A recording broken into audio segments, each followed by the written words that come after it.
All right. Good morning, everybody. Thank you for joining the ACA Small Business Bootcamp and Resource Collective for this Friday, August 21st. I'm Robert Theobald, Small Business Ombudsman and Vice President of Small Business Services for the Arizona Commerce Authority. We want to welcome you to this session, and we want to first start by thanking all of our community partners. This is just a small list of all the community partners that have helped with the bootcamp over the last 4 months, and we could not put these on without the community partners, their time and effort and their expertise on these sessions. They've all provided great information for the boot camps for small businesses throughout Arizona. So just a reminder, the ACA Small Business Bootcamp and Resource Collective is designed to help small businesses work through the COVID crisis or return stronger than ever. It is a statewide effort by our community partners, and the bootcamp and the Resource Collective will be going on not only through August, but into September as we continue to provide content to help support small businesses as we work through the COVID crisis. So a little bit about the boot camp. We started this a few months ago. We're in the 70s on the sessions. So we've got over 70 sessions completed. All those sessions, all those webinars are available. We record them all, and they're available on our Small Business Bootcamp website in the archive section. You can go to that website and view those previous sessions, find ones that you maybe want to watch again or that you may have missed. And you can also access our Resource Collective on that same page. You can also register for upcoming sessions as well. So in our Resource Collective, we have all the tools and guides provided by our community partners to help small businesses work through this time. These are downloadable guides or links to their websites with information that is beneficial to small businesses in various different industries. These are just a small example of some of the information that you can find on there. Guides for retail, barbershops, cosmetologists, construction, restaurants, all kinds of great information that is available for your small business. We also want to remind everybody for next week, quick little list of next week's sessions. We have a Monday special session. Again, our August cadence is Tuesdays and Fridays, but we do have a special session on Monday on the Paycheck Protection Program and the forgiveness of it. And we're looking at where are we now? Carrie Ann Todd from Beach Fleischman is going to be with us again. She's been one of our experts and does a fantastic job keeping us up to date on the PPP loan program and the status for forgiveness and how to apply for forgiveness. So great session on Monday. Tuesday is part 2 of our ABCs for business. So if you attended part 1, we got part 2 on Tuesday. That's ABCs of starting your business. And then Friday, we have a great session on leveraging Instagram for your business. This is going to be an awesome one. Amanda, who presents that as well, works for Facebook, and this is a key one. You want to be there in attendance because due to some legal aspects, we cannot record that session. So it's one of those sessions that you want to be at live to take advantage of that information. So some quick updates. Yesterday, the application process started for the Small Business Rent and Mortgage Relief Grant. You can find that information on Local First AZ. They're managing that program for the state. Also, the Maricopa County Small Business Grant is available. There's the link to it. They have a version 2.0. They reopened the application for a second round. And then there's a lot of businesses out there still haven't applied or might be interested in the Economic Injury Disaster Loan program through the SBA. That program is still active and you can still apply for loans again through that program. And just a quick reminder for the state's website for COVID information and resources, arizonatogether.org. And then just a reminder about our COVID-19 business resources page. We keep this updated constantly with information and resources for your business during this pandemic. So just a quick reminder of some of the programs that are available for your small businesses by the Arizona Commerce Authority. Our small business services, we can help you navigate through the SBA, work with the SBDC, partner with SCORE, work with local banking contacts and many other organizations. Our workforce division can help you if you're looking to hire employees or train your employees. We have a number of different programs to help support training and upskilling of employees. And then our Arizona MEP, our Manufacturing Extension Partnership, is a great program, nationally recognized program for manufacturers throughout the state. One of the key things that we have, one of the key tools we have for small business owners or those looking to start a small business is our small business checklist. And it's an interactive online resource to help with licensing information, local, state, federal levels, also to identify what requirements are needed if you're wanting to open or expand your business in different industries. So we're excited today to have Joseph Rosales with us. He's the founder and CEO of the Performance Group Arizona. He's been a business coach and speaker for many years, covered sessions in, 26 different countries. He's written a number of books. He's working on, I believe, his 4th book right now. So we are excited to have Joseph with us. So Joseph, I'm gonna go ahead and turn the time over to you. Thank you. It is all yours. Thank you. Thank you so much. And it's a pleasure to be with everyone this morning. I know that everybody's busy and have a lot of things going. So I'm going to ask if you could mute your phone and sort of stay focused for the next 40 plus minutes. I promise that we'll deliver some great information that can help you to improve your business even more than it might be now. I know many businesses are struggling and many businesses are doing great. So, depending on where you fall on that scale, this is going to be really important information for you. I want to encourage everybody, if you have questions during the presentation, if you go ahead and just put them into the chat box, we will make sure that we get those questions answered either during that slide or even if we answer them at the end, whatever helps you best. So again, my name is Joseph, and it's a pleasure to be here. One of the things that I wanted to start with is just understanding a little bit more about why confidence is such an important thing in business, consumer confidence. We know that in the past few months, we've seen people in business struggle. They've reopened and they just couldn't quite get the same traction in their business that they had before COVID. So if we can understand why businesses struggle with consumer confidence, maybe we can work in reverse and help people understand how to get that back. Certainly, and Robert, are you seeing all the slides or just the one slide? I'm seeing all the slides. Okay, so I'm trying to get from, it's somehow it's not letting me go from current slide. I'm at slideshow from the beginning, and let's see. Yeah, it's don't know why that's happening. Resume slideshow and see what it does right there. Resume slideshow. Yeah. Okay, there we go. There we go.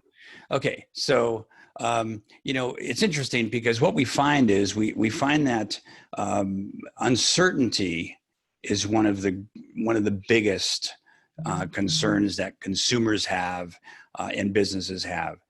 One of the things that the COVID pandemic has fostered in people is a high degree of uncertainty. Will they have a business? Will customers come back? What's happening to their employees?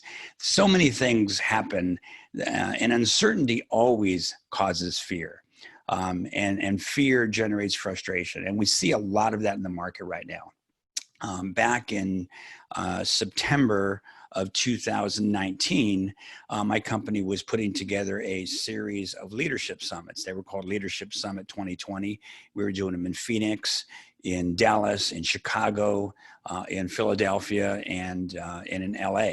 So it was a huge event, 200 people at each event, and live 5 speakers, all talking about leadership. And it was amazing because just like everybody else, one day it turned off. We were not allowed to do them.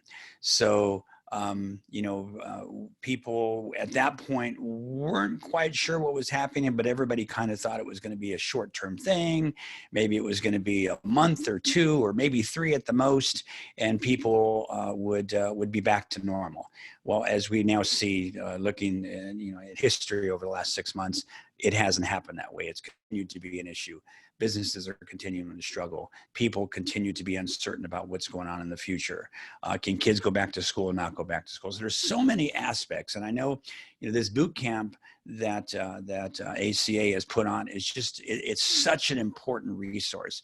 It's such an important way for people to gather information so they can be more confident in how they're going to approach reopening and regrowing their business. We encourage our clients to have a plan. Whatever that plan is. And I know that so many times, we're so busy as business owners to be busy taking care of our customers, trying to find the next sale, trying to make the next project happen. And when we find that we lose sight of our plan, if we ever had one. And many small businesses, one of the things we find in the last 30 years that we've been doing this all over the country, we find that often small businesses lack a plan, lack a very defined plan. And as we say all the time, even the simplest plan on the back of a napkin, properly executed, will move you forward toward the achievement of that plan. However, no plan, especially in a time like now where there's uncertainty, fear, and frustration out there, having no plan or having no written plan, because a plan really psychologically, there's science behind this, that when you write something down, when you write your plan down, even if it's just one page, you'll be more likely to subconsciously begin to attract yourself to those activities that are going to accomplish the plan. Lack of plan, you spin around in a circle. And I know many people are struggling with that right now, because we have clients that come to us, new clients, saying, I need help. I'm sort of off balance. I'm struggling, and I don't know how to move forward in this environment. So a plan can help you gain more confidence in your business and help you progress in moving forward through this time and any other time.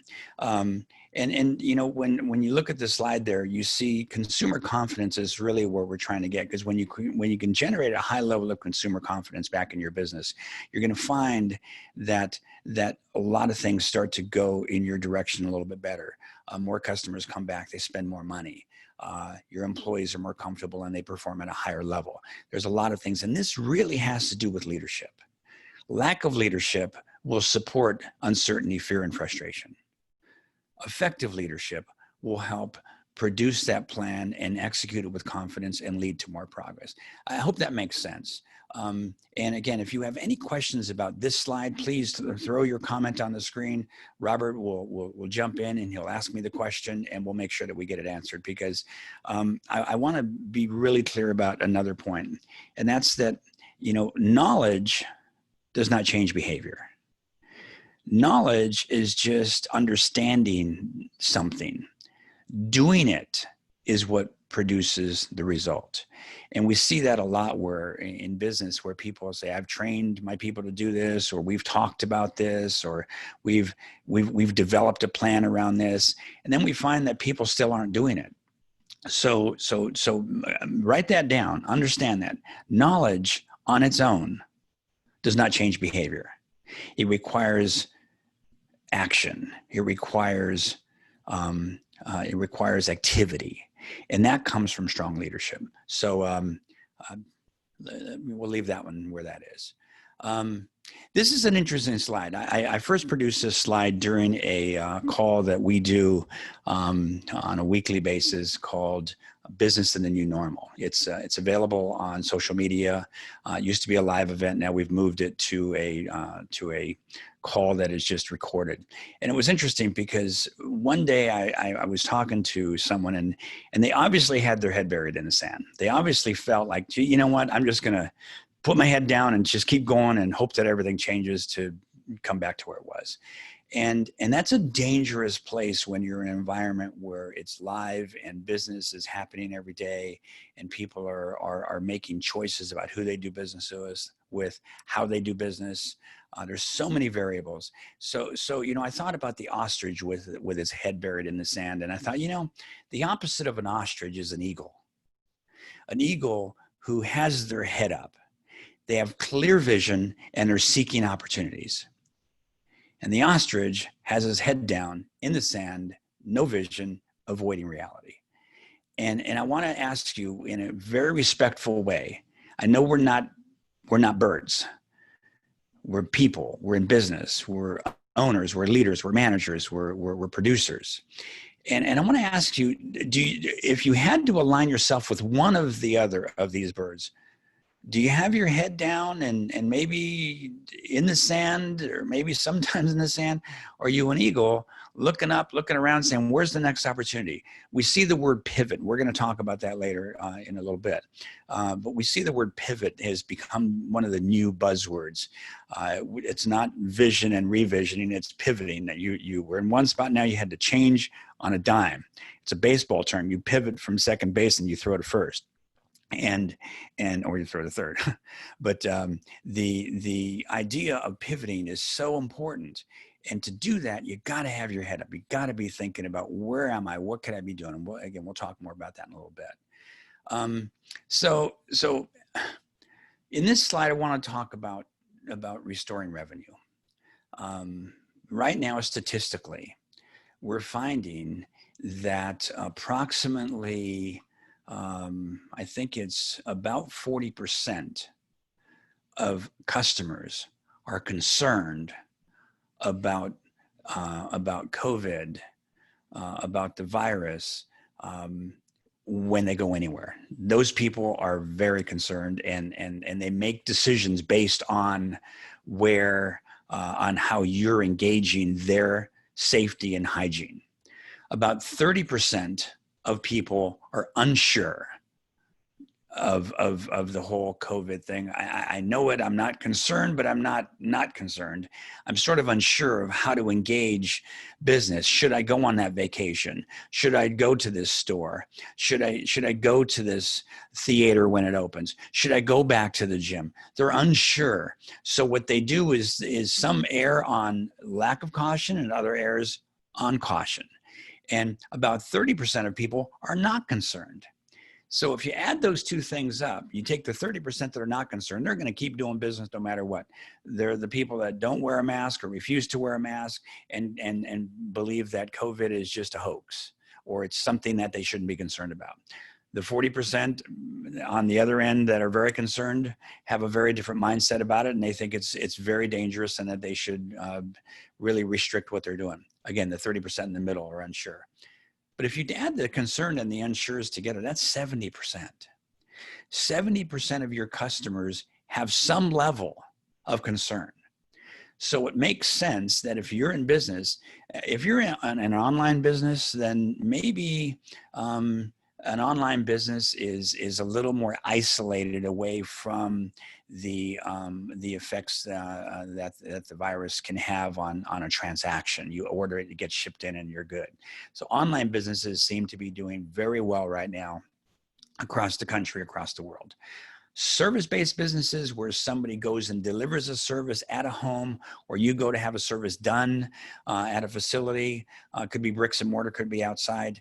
That gets a little more dicey because people are concerned about social contact. When the pandemic first hit back in March and we had to pivot from our leadership summits, the first thing that I did was I had my website designer put together a site called WeFlattenTheCurve.com.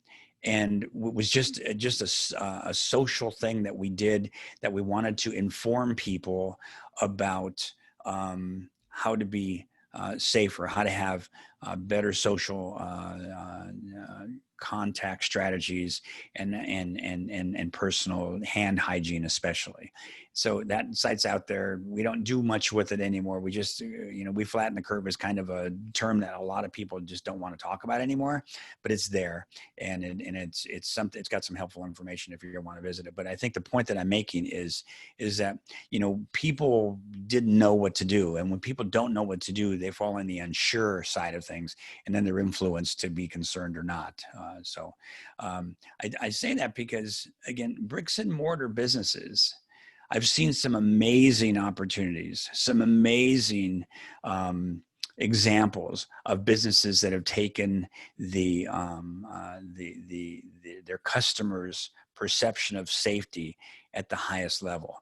I'm not going to mention one automotive dealership that I went to buy a new car. I was there to buy a car, and they were so not concerned and so not prepared to manage their social contact with their customers that we ended up leaving and not buying from them. Went to another dealership and they were completely engaged in a positive way, and we bought a car. So I'm one of many who might feel the same way. So it's interesting, how are we restoring revenue confidence now? I guess what I'd like to do is I'd like to stop the share for a second, and I'd like to maybe ask some questions. And I'm not sure if we have any chat there. David said, how do you market your plan? David, if you're there and Robert wants to unmute you, I'd be happy to answer that question. Yeah, I'll unmute David right now. Give me 1 second. Okay. All right, Hey, David. Hey, David, how are you? Hey, David, are you there?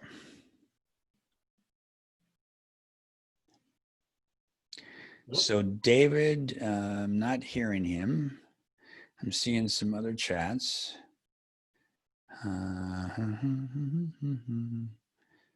David. I said your microphone's not working.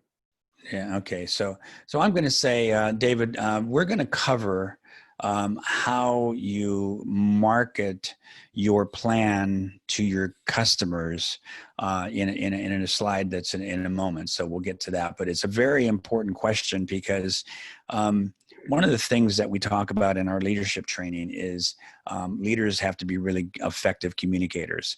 And that doesn't mean silver-tongued devil that you can, you're a orator. It means that you understand with clarity what needs to be communicated, and you communicate it to your people, to your customers, to all those people. So we'll talk about that more, but that's a great question. I know that as we move forward, it's interesting because we're finding that that single point of lack of communication is again an issue in business right now, that people need to be more clear. People need to understand, customers need to understand, what are you doing to address this? Doesn't mean that you're falling on either side of it, because I know this whole COVID thing has been one of the most divisive things I've ever seen in my entire life across all communities. The mask, no mask, is it real? Is it not real? Which side do you fall on? And this is not about that. I'm not here to tell you which side of the fence you should fall on. I'm here to tell you that your customers, the ones that are paying your bills, the ones that are causing your business to succeed or fail, the ones that you're there for. I mean, the purpose of business since the beginning of time is to sell a product or a service. The only exception I've ever seen to that is the IRS. The IRS doesn't sell a product or a service; they collect money. That's what their business is, and they do it in a very unique way. But the rest of us are in a business to sell a product or a service. To do that, we need consumers that are comfortable with doing business with us in this environment, which is different than it was 6 months ago. So interestingly, we're going to see that now for some reason I can't advance my slide again. There we go. So here's some questions, and I'm going to ask for some participation here, if that's okay. This first one is an interesting statement because it's something that we see in businesses, and we're coaching our clients right now. We have a number of clients that we're working with that are most of them are in brick and mortar businesses, and we ask this question. So how do you and your team feel about the virus? Do you feel the same? Do you have people who believe it and then don't believe it? What's your virus perspective? We ask that question. And again, I don't need the answer to that right now. I just need to ask you, how do your people feel about it? Because how your people feel about it, what we call their perspective, is going to greatly influence how they engage your customers and how they engage the business, how they wear a mask or don't wear a mask, how they sanitize or don't sanitize, how they answer the simple question, which you'll see on the bottom there. When your customer says, so what do you think about this whole virus thing? What do they say? They say, I think it's a load of crock, or I'm afraid. Neither of those are the right answers. There's what we call an optimized answer for everything. There's an answer that elicits confidence, and there's an answer that keeps you in the middle of the road so you're not following on either side. Because remember, 30% of your customers really think that this is not real, and 40% of your customers think it's the end of the world, or some version of. So we gotta not worry so much about what we think. We got to really think about what our customers are thinking and what's going to rebuild our business, what's going to get people to be more confident. So the question I would have is really in box 2. Do you have written protocols and social contact strategies for employees? And do they implement them in an effective way? I'd love for somebody to jump in and answer that question. I see we have a number of people on the phone. And I guess, if we can maybe put that question out there, do you have written protocols in your business? We know that most businesses, about 85% of small businesses, do not have written processes. Just their normal processes, their normal sales process, follow-up processes, all of those things. They don't have them. They're kind of stuck in their head, and that's how they train it. And even if it's 10% off of that, it's 75%. It's still 3/4 of people don't have written programs, written processes. I know, and that really stands tall in the protocols for social contact strategies. So, Robert, do we have anybody that we can ask that question to? Yeah, so David responded, he says, I think everyone is looking for a line item defense to the virus that moves the line forward. Yeah, like a vaccine. Yeah, something. Yeah, something. Yeah, it's interesting because, I don't want to get too deep into the whole science of it, but I spend a lot of time on this because our clients are concerned about it. So my job as their consultant coach is to have answers. And if you understand the science behind viruses, even when a vaccine comes out, it may or may not be effective more than 50 to 70% for 50% of the people. I don't know that it's going to be the answer. It's certainly part of the answer. And, it's interesting. We've not been through this before, so I don't think anybody really has all the answers. I think it's something that we're feeling our way through. And you're right. When we do get a vaccine, and people do feel more comfortable with going out and with going to businesses and people aren't afraid of their job, because now it's not just, am I going to get the virus? It's, am I going to have a job next month? Am I going to have the income to be able to go and do the things that I wanted to do? We've seen a huge uptick in many businesses, home renovations, appliances, car sales in the month of April, May, and June across the board were up over 20% over the year before. So there's a lot of pent up demand. That's going to change as that pent up demand is satisfied. It's going to change as more businesses struggle. It's going to change as more people lose their jobs. It's going to change for a lot of reasons. And this is not a doom and gloom. This is just the facts. I mean, look at the numbers. And so, yeah, we're something like a vaccine would be great. But I wouldn't bet my business on that's going to change everything back to the way it was. We're going to need more. We're going to need strategy. So any other questions, Robert, that I'm not seeing? That's it for now. Okay. All right. So here's another question. And this is not one that, we need to answer. And if somebody wants to throw their 2 cents in there, they're welcome to. So what's your mask, no mask, and social distancing policy? Again, I was at a restaurant yesterday. I was telling Robert, and I walked in to do pickup, and there was not one customer in the place with a mask on. There was not one social distanced area. There was not one. All the bar stools, the bar was packed. The video game area was packed. People were standing inches from each other, laughing, having a great time. And it was great. God bless them. That's their choice. I'm not going to do anything about it, but I was surprised because I didn't feel comfortable. I wouldn't feel comfortable eating there. And 40 to 70% of customers might not. So, do you have a mask, no mask, and social distancing policy? And is it enforced? We're seeing more and more across the country. And again, I'm not advocating one way or the other. I'm just saying you need to do what's best for you and your business, understanding that the majority of your customers right now at this point in time with no vaccine for the next X months are more concerned than those that are not.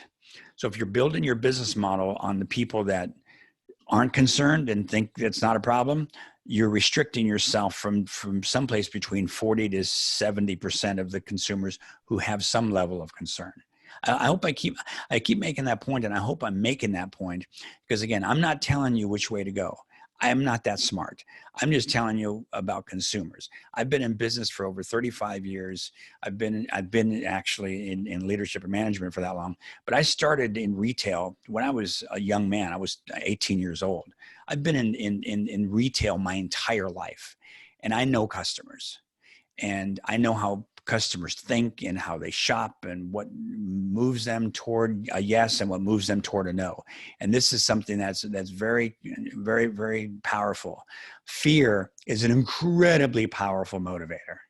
It causes us to not do things or do things that we wouldn't even normally think about in our right minds without the fear. So think about that. So I asked that last question already. Does your staff practice the response to a customer when they ask, so what do you think about this, or any other question? We're starting to see some interesting things. And I know, I think Robert said that you guys had an attorney on not long ago talking about the legal implications of COVID and all the things that happen with employees and consumers and with all the impacts that COVID can have on a business from a legal standpoint. We're seeing some really crazy things. I don't know if you see this on the news, but if you're watching carefully like I am, there's some violence happening. There's some customers that are really torqued about mask or no mask, and they're taking that out on employees. And one of the things that my friend and co-host of Business in the New Normal, he's a lawyer, Ike Devji, he asks all the time, are you prepared legally for the things that can happen in your business? If there's an altercation with a customer and an employee, if there's a loss of revenue because of defamation, I mean, there's so many aspects to this that we've never been prepared for. We didn't ever have to deal with that in a normal case. And we're seeing, I mean, there are people that have been severely injured because they asked a customer to wear a mask. So, are you practicing those things? What do you do? We practice fire drills. We practice, in some states in the country, they practice earthquake drills. They practice what happens if you get robbed. Are we practicing if we're a mask or no mask environment? What do we do when a customer responds to it in a way that is contrary to our policy? Do we just let it happen? Do we say something? What do we say? How do we say it? It's not, hey, bud, you got to wear a mask. That's not okay. That is not going to de-escalate a potentially tense situation. So it goes beyond consumer confidence. It goes to consumer safety, to employee safety. And there's just a lot of those types of things out there that we just need to think about. Let's take a quick break from the slide before we go to the next one and see if we have any questions from our participants that I'm not seeing on my screen. Anything, Robert, or do you have any questions?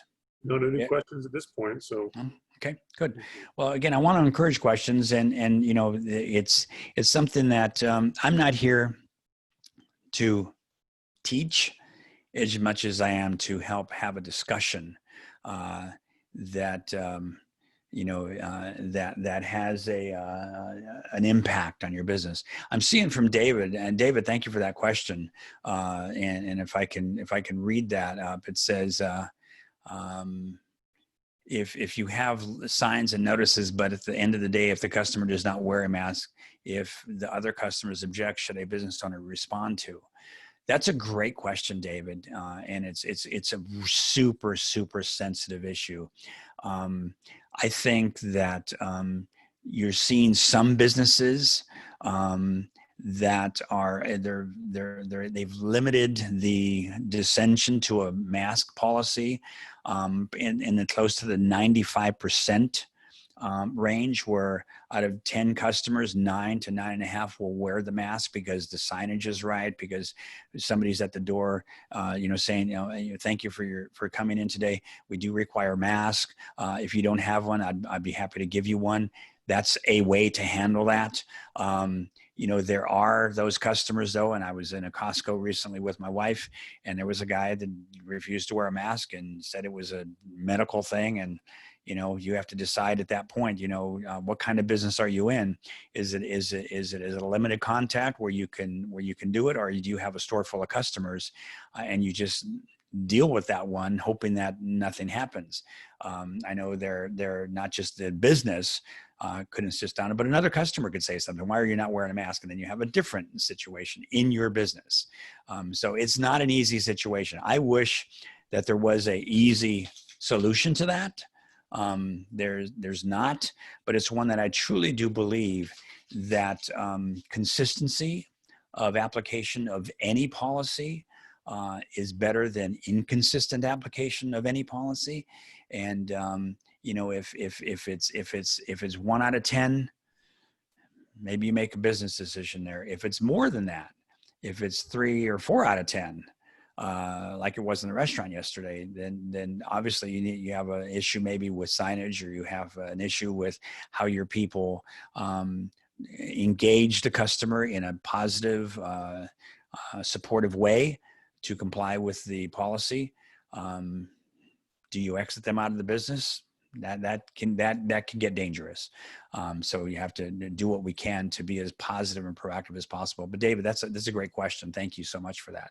I know that some of the questions that we see come up are related to this, and it starts with having clear signage. It starts with having clearly and well-trained employees who understand how to engage that issue.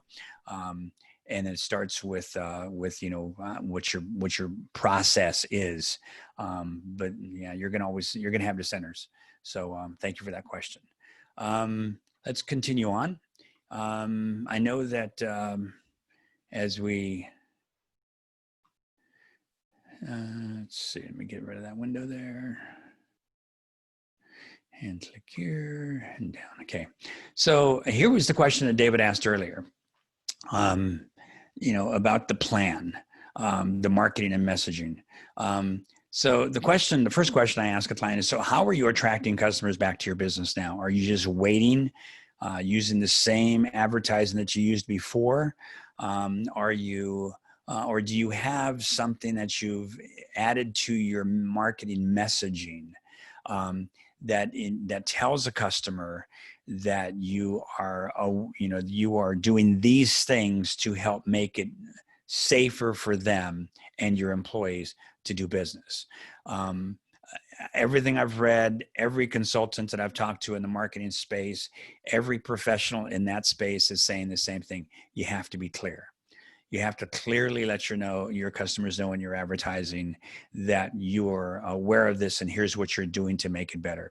I don't think you're ever going to offend the 30% that are not engaged to the social hygiene protocols. That 30% of customers who don't believe that it's an issue, I don't think you're going to offend them by being careful and cautious. I think you will offend and keep the people away who are concerned about it. So again, erring on the side of caution, erring on looking at the numbers and saying, I'm going to do a job of communicating with my customers what we're doing to keep them and our employees safe without being fearful. Because fear again, comes from uncertainty and lack of knowledge. Once we know what we're doing and why we're doing it, we can be clear and we can be positive about it. I'm not offended when somebody is wearing a mask. I'm not offended when there's social distancing, and that's just my mindset. So it's interesting though. So we really need to make sure that our outbound marketing clearly lets the customer know that we're aware of it and here's what we're doing about it. Our in-store marketing signage, any handouts that we do. We've had work done at our house. We've had things done here in the past, and some people are incredibly respectful. They've learned that there's a topic, or there's a strategy called mirroring. And you see it in the car business and you see it in some service businesses where if you're wearing a mask, they will ask, would you prefer I wear a mask? And you say yes, and then they do, and it's all good. If you're not wearing a mask, they may say still, do you prefer that I wear a mask? And they say, oh, no, you're fine. You don't need to wear a mask. And then you're good. So mirroring can be a very, very tactical way to find out what your customer's preference is when you're in a one-on-one situation. When you're a 1-on-20 situation where you have multiple customers in a store, you don't have that ability to do that. So it becomes a little more difficult. So, mirroring is a good thing. We see that, in sales, if your customer crosses their arms, you cross your arms, hands in pockets, you do the same. You stand like they do. You can do things that'll make a customer like you. And one of the 6 principles of persuasion is likability. We like people that are like us, and we like people that like the same things. So when you think about that, mirroring with a mask to find out what the customer wants is an effective way to do it.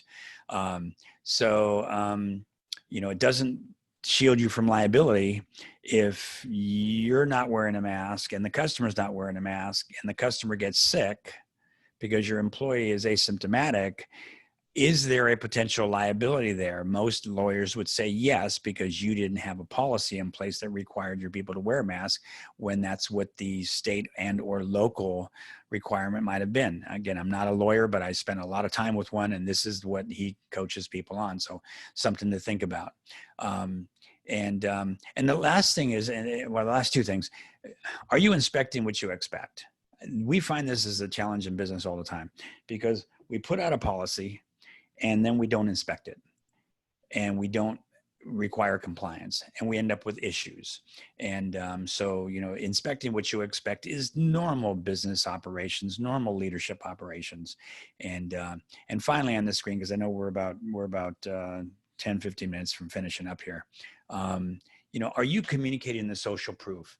Social proof is a very powerful thing.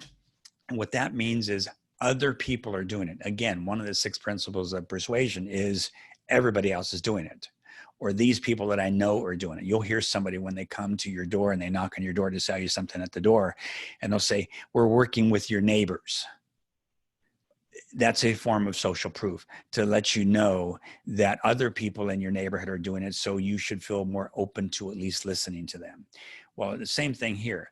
If you're doing a great job of caring for your customers and your business is busy and people are saying, hey, I'm comfortable being here, or whatever it is you're doing that's making that happen, that's called social proof if you share it with other people. So maybe sharing that in your marketing and communications plan that others are doing it, and here's what people are saying about your business. Maybe it's, we see this in reviews, and we see this in other types of social proof where people are saying, I loved it. It was great. They took care of me. They were safe. They were clean, blah, blah, blah, whatever the message is. Communicate that message. Make sure you're letting other people know that the social proof is proof enough that other people are doing business with you, so they should feel comfortable doing business as well. People are looking for a place to go. So, lastly, in this section, follow-up. Now, we know in sales and business development, follow-up is critical, and it's something that's difficult for people to do. But more now than ever, follow-up has become an important thing because we in business sometimes get myopic. we get myopic because this is a new thing and we're focused on the changes and the social, hygiene and the sanitizing protocols and all the other things that we're doing that are not normal. We forget about the basics, like follow-up. And is your messaging to follow up different than it was? Is it the same as it was? Should it be different? Depends on your business. How are you staying in contact with people? Because remember, attracting and retaining a customer is only part of the mission. It's part of the mission. It's the important part of the mission. But also developing your customers' buying habits so they buy other things from you or buy more often from you, and creating new revenue opportunities and gaining referrals. That's still part of business. And, we've spent years and decades in training and coaching customers and clients and businesses how to generate higher revenues and more customers in their business as part of a whole leadership approach. And nothing's changed there. It's the same, but your message might be a little bit different. So lastly, any questions? I don't want to just keep talking. Any questions that we have, Robert, coming up that I need to address that I haven't seen on the chat?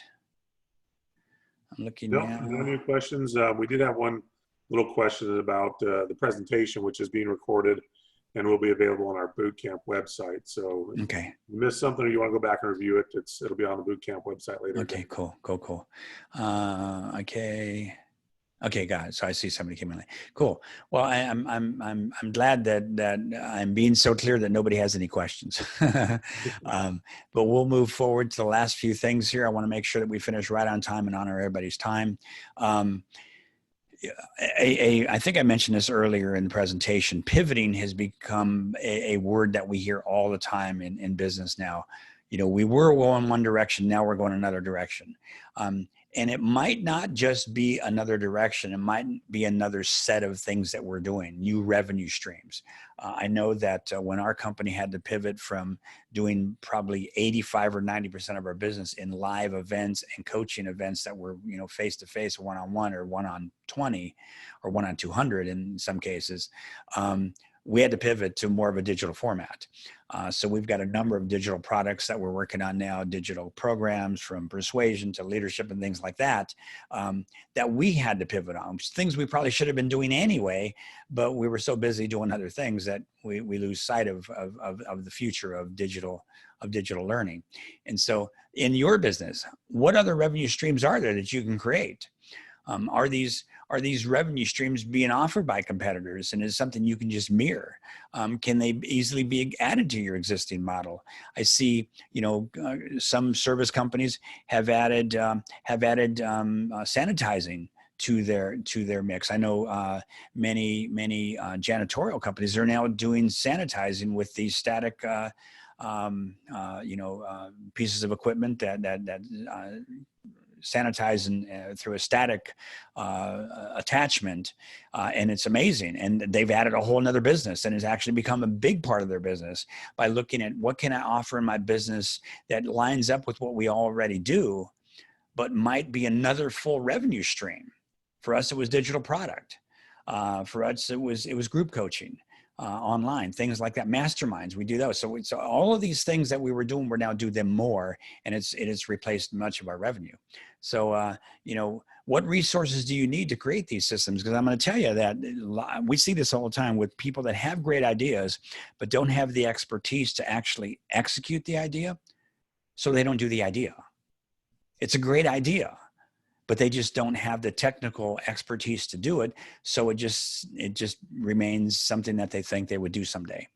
This is the time to seek out those resources. This is a time through your relationship with the Arizona Commerce Authority and other organizations that you might be part of to find out, what can I do? What can I do to add some new revenue streams to my business? Because my existing revenue stream may be suppressed a little bit and may remain suppressed for a while, but what can I do to add some new streams?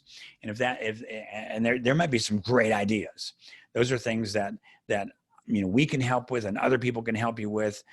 Maybe you belong to a mastermind, maybe you belong to a networking group, whatever.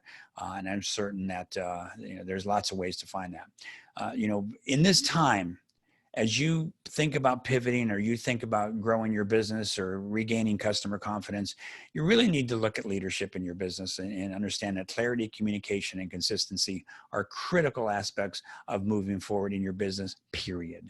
I know that I think I've got just a couple more slides here. And I did want to talk about this. We have found that prior to COVID, collaboration was important. Post-COVID or mid-COVID, or however you look at it, collaboration has become critically essential. You cannot be an island unto yourself, ergo the image on the screen. This is not the time to go it alone. This is not the time where you just keep doing what you've been doing and hope that something changes. And if you're knocking out of the park and you're sick, busy, hey, God bless you. That's awesome. Keep doing what you're doing. But if you're not, then you need to understand that the ability to collaborate, the ability to create accountability for yourself, because most small business owners are not accountable to anybody other than themselves. And sometimes that's good, and sometimes it's not enough. So if you're going to collaborate and you're going to place a high level of accountability on yourself and generate some outstanding results, you really need to think about, making sure that you're participating in the ACA boot camps. You're looking at their educational programs. Robert told me about some amazing things that they're going to be doing going forward, continuing to bring educational opportunities to the ACA group. And thank you for doing that, Robert, because that's just so important. Information is important. It's not effective if you don't do anything with it. But if you take the information and you do something with it, you integrate it into your plan, it can have an amazing impact on your business. I know that,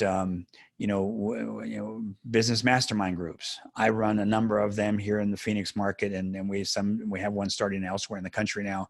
Those are things that are they're not networking meetings, they're mastermind where people are collaborating and creating accountability with each other. And we meet once a month, and they're amazing meetings. Consultant, coach, mentor, me, somebody else. Find some way to gain access to the information you need that you can be even more effective in your business and grow, not just survive in this time, but thrive in this time, because there's some amazing things that are happening right now out there that I see every day that people are just knocking it out of the park with new ideas. So that being said, I'm at the end. I wanted to make a free gift offer right now. And if you text the word performance to 77948, you're going to get a free copy of an article I wrote recently on fixed and growth mindsets. I know that we all grow and we all stay stuck where we are based on our mindset. And so I teach that for Rutgers School of Business for the past 7 years. And it's a great product. It's free. Just type, 77948 in your phone, the word performance, and you'll get that for free. You'll also get a 30-minute complimentary strategy call for me personally. And if you just type the word strategy call into the line when you text to that number, somebody will put you on my schedule. And I'm going to offer to Arizona Commerce Authority listeners a 25% off our normal membership rate to one of our mastermind groups. That's kind of it. And there's my contact information. So we're done. Do we have any questions that we haven't answered yet, Robert? No. Debbie asked a question, but I think, Debbie, you can find that answer. You can email Joseph. His information's on the screen. Okay. Yeah, we appreciate you, Joseph, for sharing this information. Great content, great expertise on this. We appreciate you sharing some of those resources with the listeners as well. Thank you. Yeah, any last chance for questions as we round out the hour? David says, thank you for taking time. We appreciate that. Thank you, David.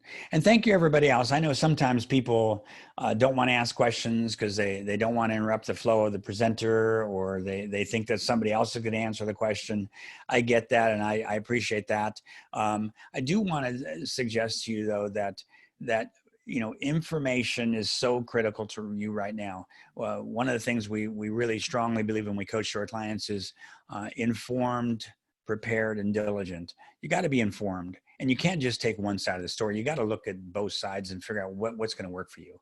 And then you got to be prepared. You got to prepare your people. You got to prepare your customers. You got to prepare your business to work in this environment. And it's different. I don't know how long this is going to be.